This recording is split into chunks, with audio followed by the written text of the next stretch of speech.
ہمارا آج کا پیغام قربانی کرنے والے احباب کے لیے ہے۔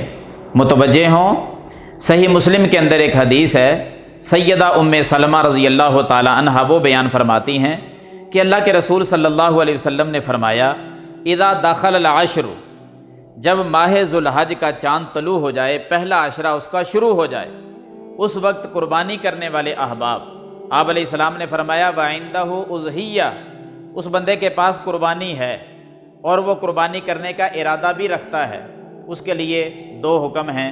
پہلا حکم محبوب علیہ الصلاۃ والسلام فرماتے ہیں فَلَا يَأْخُذَنَّ شَعْرًا، وہ اپنے جسم کے کسی حصے کا کوئی بال نہیں کاٹے گا۔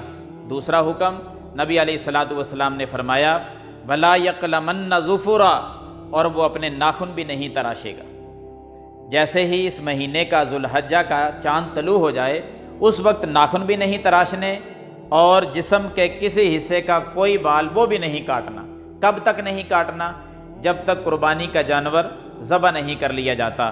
جب قربانی کا جانور ذبح کر لیا جائے، پھر مونچھیں بھی کاٹ لی جائیں، ناخن بھی تراش لیے جائیں، باقی جسم کے غیر ضروری بال وہ بھی صاف کر لیے جائیں۔ یہ قربانی کرنے والے احباب کے لیے حکم ہے، کہیں غلطی نہ کر جانا، اس پر عمل پیرا رہنا۔